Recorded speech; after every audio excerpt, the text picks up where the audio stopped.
భారత్ పాకిస్తాన్ ఉగ్రవాద కుట్రలను బహిర్గతం చేసేందుకు దౌత్య యుద్ధానికి సిద్ధమైంది. కేంద్రం అఖిలపక్ష బృందాన్ని ఏర్పాటు చేసి ప్రపంచ దేశాలకు భారత్ వైఖరిని వివరించేందుకు పంపనుంది. ఈ బృందంలో శశి థరూర్, కాంగ్రెస్ రవిశంకర్ ప్రసాద్, బైజయంత్ పాండా, సంజయ్ ఝూ, కనిమోలి, సుప్రియా సులే, శ్రీకాంత్ సింధే ఉన్నారు.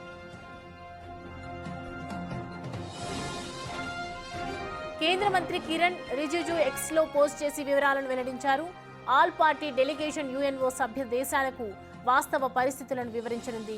ఈ నెలాఖరును యుఎన్ఓ సెక్యూరిటీ కౌన్సిల్ కు కూడా తమ వాదనను వినిపించనుంది.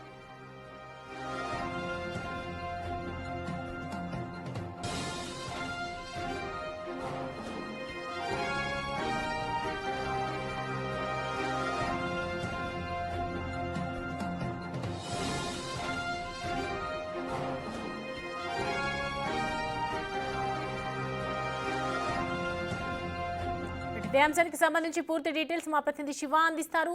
శివ, కేంద్రం అఖిలపక్ష బృందాన్ని ఏర్పాటు చేసి ప్రపంచ దేశాలకు భారత్ యొక్క వైఖరిని వివరించే పనిలో ఉంది కాబట్టి ఎవరెవరు ఈ బృందంలో హాజరు కాబోతున్నారు? ఈ సమావేశంలో ఎలాంటి అంశాలు వెలువరించే అవకాశాలు ఉన్నాయి?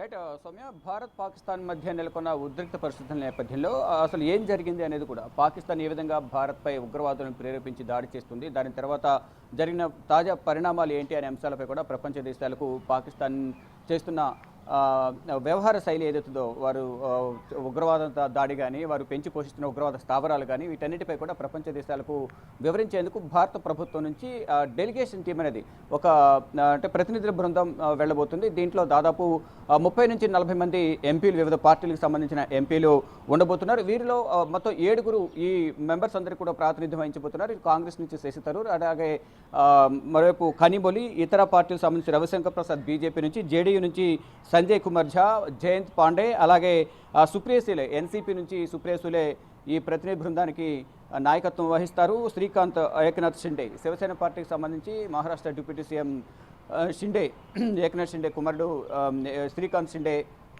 ఈ అందరికీ కూడా ప్రాతినిధ్యం వహిస్తారు. ఇక కాంగ్రెస్ నుంచి 4 శశి థరూర్తో పాటు 4 ఎంపీలు ఈ విదేశీ పర్యటనకు వెళ్ళబోతున్న పరిస్థితి కనిపిస్తోంది. అదే ఆనంద్ శర్మ, గౌరవ్ గోగోయ్, అలాగే డాక్టర్ సయ్యద్ నజీర్ హుసేన్, రాజా లోక్సభ ఎంపీ, ఇవి 4 కాంగ్రెస్ నుంచి హాజరు కాబోతున్నారు. ఇక వివిధ పార్టీల నుంచి పలువురు ఎంపీలు, లోక్సభ అలాగే రాజ్యసభకు సంబంధించిన ఎంపీలు ప్రతినిధి బృందం అనేది విదేశీ పర్యటనకు వెళ్ళబోతుంది. అంటే ప్రపంచ దేశాలన్నీ కూడా తిరిగి ఈ పాకిస్తాన్కి సంబంధించిన సీమాంతర ఉగ్రవాదానికి వ్యతిరేకంగా ఆపరేషన్ సింధూర్, భారత్ యొక్క నిరంతర పోరాటం నేపథ్యంలో 7 ఆల్ పార్టీకి సంబంధించిన ప్రతినిధుల బృందాన్ని విదేశాలకు పంపిస్తున్న పరిస్థితి కనిపిస్తోంది.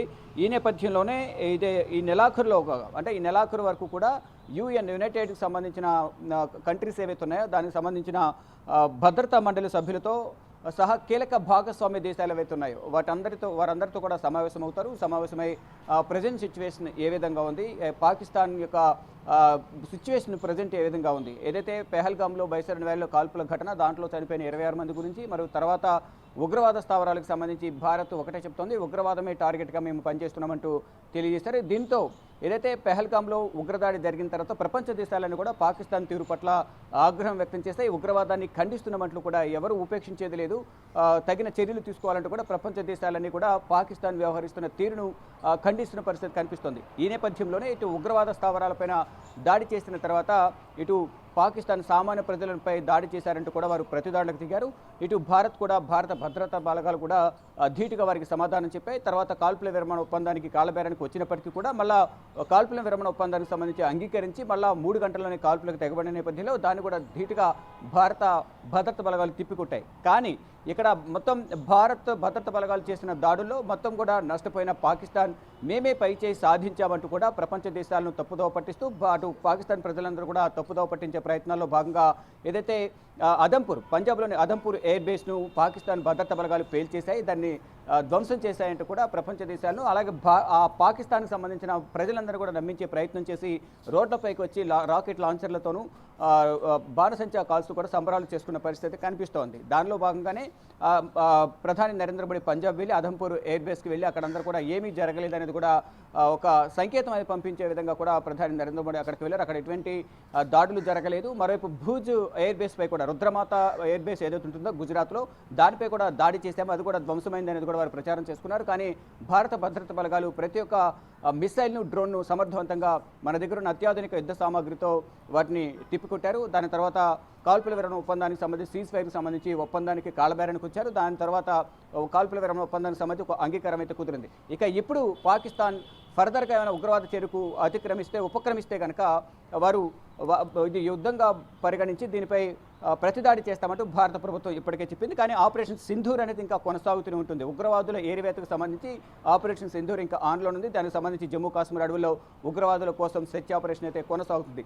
ఈ మొత్తం వ్యవహారంపై కూడా ఏదైతే పెహల్గాంలో ఏప్రిల్ 22వ తేదీన బైసరన్ వ్యాలీలో ఉగ్రవాదులు కాల్పులు జరిపిన దగ్గర నుంచి ఇప్పటి వరకు జరిగిన సిచ్యువేషన్ అంతా కూడా ప్రపంచ దేశాల దృష్టికి తీసుకువెళ్ళి పాకిస్తాన్ వ్యవహరిస్తున్న తీరు, వ్యవహార శైలి, ప్రజెంట్ ఆ దేశం వద్ద న్యూక్లియర్కి సంబంధించిన సైట్స్ అవసరమా, అణు ఆయుధాలకు సంబంధించిన అణు ఆయుధాలు ఏవైతే ఉన్నాయో న్యూక్లియర్ బాంబ్స్కి సంబంధించిన ప్లాంట్లు అక్కడ ఉండడం అంత శ్రేయస్కరం కాదు అనేది కూడా ప్రధానంగా ప్రపంచ దేశాల దృష్టికి తీసుకువెళ్ళబోతున్నారు. ఇప్పటికే ఇటు ప్రధాని నరేంద్ర మోడీ గారి, రక్షణ శాఖ మంత్రి రాజ్నాథ్ సింగ్ కూడా IAEA అంటే ఇంటర్నేషనల్ అటామిక్ ఎనర్జీ ఏజెన్సీ అంటే అంతర్జాతీయ అణుశక్తి సంస్థకు ఫిర్యాదు చేశారు. దీనికి సంబంధించి సూపర్వైజింగ్ చేయాలి. అసలు అక్కడ ఉగ్రవాదాన్ని పెంచి పోషించే దేశం వద్ద ఈ అణు ఆయుధాలు కలిగిన ప్లాంట్ ఉండడం అంత శ్రేయస్కరం కాదు. దీనిపై సూపర్వైజింగ్ చేయాలి. దీనికి సంబంధించి తగిన చర్యలు తీసుకోవాలి. మరోసారి వారి దగ్గర అటువంటి ప్లాంట్లు ఉండకుండా ఉండే విధంగా పునరాలోచన చేయాలి అనేది కూడా ఇటు అంతర్జాతీయ అణుశక్తి సంస్థకు ఒక సూచన అయితే ప్రధానంగా రక్షణ శాఖ మంత్రి చేశారు. భారతీయులు కూడా అదే చెప్తున్నారు. అంటే ఒక ఉగ్రవాదాన్ని పెంచి పోషించి ఉగ్రవాదుల ద్వారా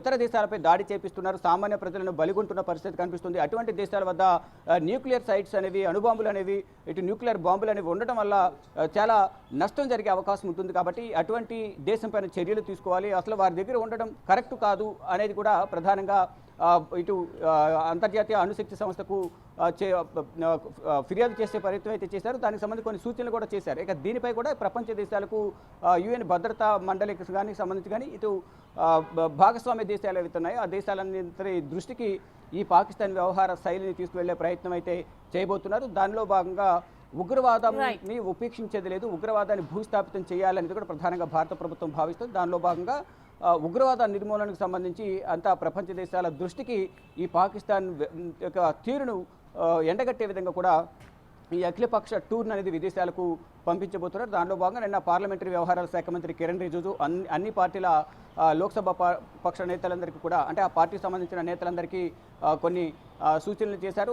మీ పార్టీకి సంబంధించిన కొంతమంది పేర్లు వాళ్ళని తెలిపిన నేపథ్యంలో కాంగ్రెస్ నుంచి మొత్తం 5గురు వెళ్ళబోతున్నారు. దాంట్లో 5గురు ఒకరు శశి థరూర్ ఆ బృందానికి నాయకత్వం వహిస్తారు. ఇక ఇతర పార్టీలకు సంబంధించిన సీనియర్ నేతలందరూ కూడా ఆయా పార్టీలకు సంబంధించిన బృందానికి ప్రాతినిధ్యం వహించబోతున్నారు. Right Shiva, thanks for the updates.